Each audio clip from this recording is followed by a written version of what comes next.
evidence salpukan ni Amy Marcos versus Claire Castro.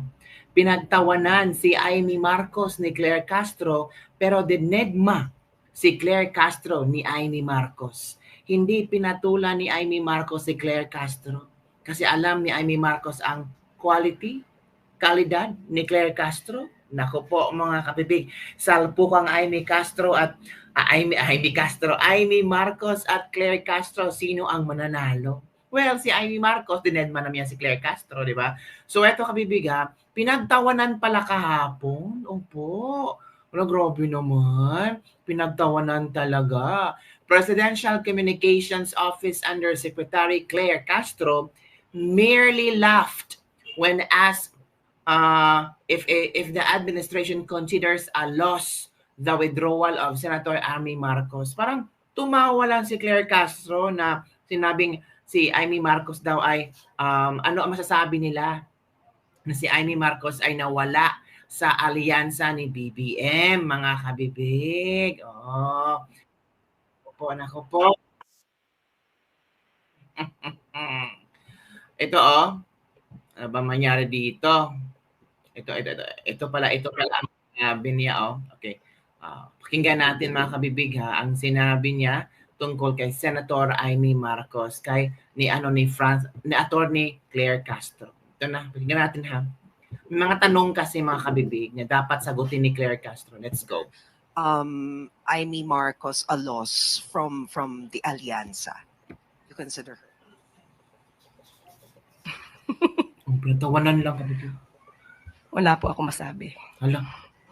Sa parte po ng alyansa, ibibigay po natin kung ano man ang pananaw po ni ating campaign manager na si Congressman Toby Chanco.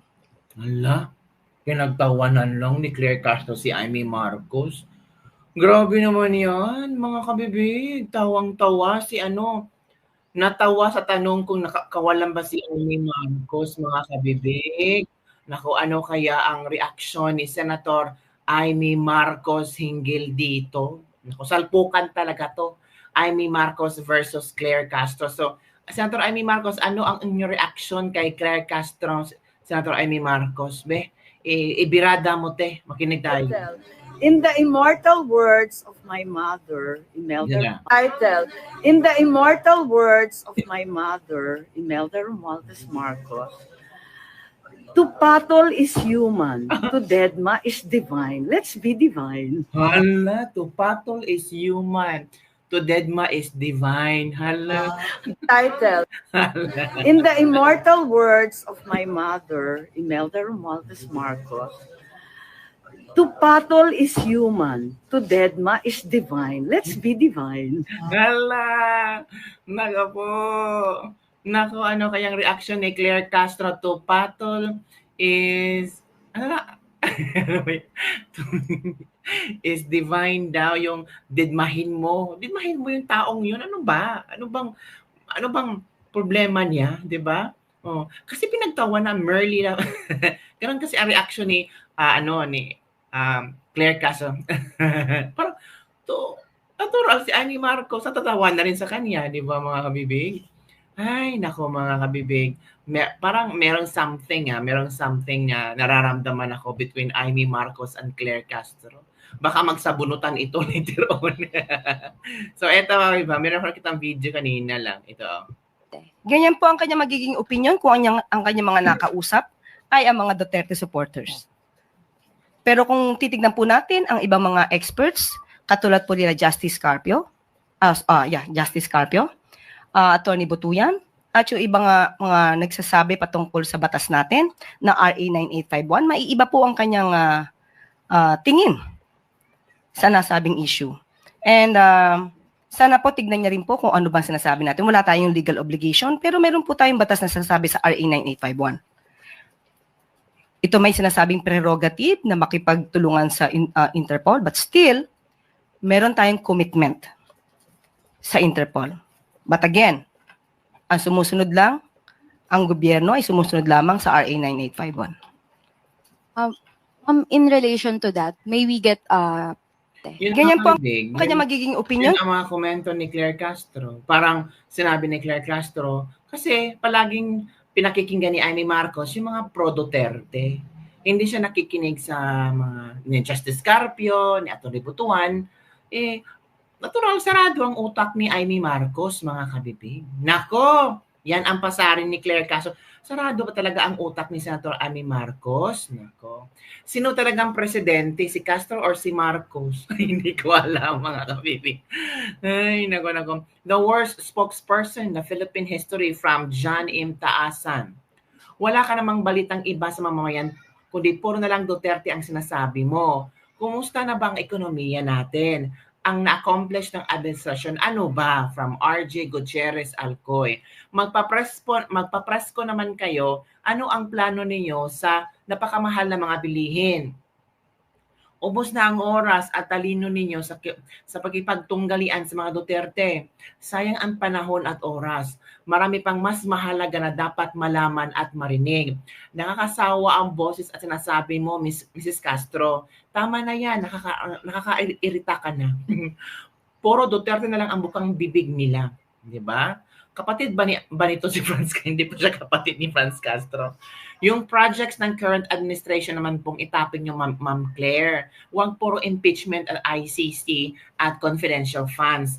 Instead, kumita ng pera, ginastusan nyo pa talaga papunta sa The Hague. Si former President Rodrigo Roa Duterte. Puro kayo gastos. Asan ang pasok ng pera ng Pilipinas? Yun, mga kabibig. Yun ang komento ng isang netizen, mga kabibig. Naka. Deadma si Senator Amy Marcos kay Claire Castro kasi alam naman niya na itong si Claire Castro ay siyang ano lang. To deadma is divine. Sabi na nga ng iba, itong si Claire Castro parang pangtaho lang ito sa admin ni Marcos. Do you believe in that, mga kabibig? Do you believe na itong si Claire Castro ay pangtaho lang sa gobyerno? At eto pa, mga kabibig. Si Clarita Carlos, mga kabibig, nag-post din siya. Kasi parang hindi na niya naintindihan. Sino kayang pinatatamaan ni Clarita Carlos, mga kabibig? Ito ang post ni Madam Clarita Carlos, mga kabibig. Ano kaya ang ibig sabihin niya dito? Alerky naman si Madam Clarita Carlos. Sabi niya, attention sa tagapagsalita. Please, huwag gamitin ang we. Dahil si BBM ang decision maker, hindi ikaw. Salamat. Hala ka, Claire Castro, From Clarita Carlos yan. Attention sa tagapagsalita. Please, huwag gamitin ang we. Dahil si BBM ang decision maker, hindi ikaw. Salamat. Hala ka. Nako po. Ano ba naman yan? Nako, marami na nakapansin, ha? Marami na nakapansin na medyo simplang itong si Attorney Claire Castro.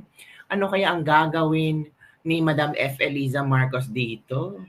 So sino ang decision maker? Si Claire Castro na ba ang tagapagdesisyon? 'Di ba, mga kabibig? So nakakatawa na marami na nakapansin. Ito ang sabi, sad to see our country turn apart into camps. We are so polarized. We need someone to unify us as a people. On point daw, sabi ni Clarita Carlos. Ito pang sinasabi niya. Ito pa ilan. It's ego getting bigger than brain, madam. Lumalaki na daw ang ego.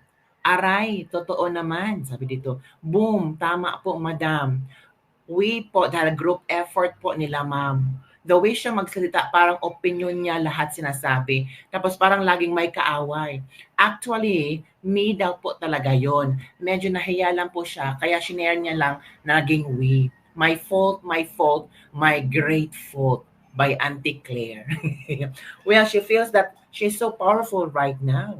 Sabi ng mga iilang netizens. So, yun lang po, mga kabibig, ang ating latest libak-libak for the day. Hanggang kailan itong salpukan na Amy Marcos at Attorney Claire Castro na to deadma is divine. Naku, ano kaya yung sagot ni Claire Castro nito kay Senator Amy Marcos? Naku, kapatid ng presidente ang maging kasalpukan ni Claire Castro.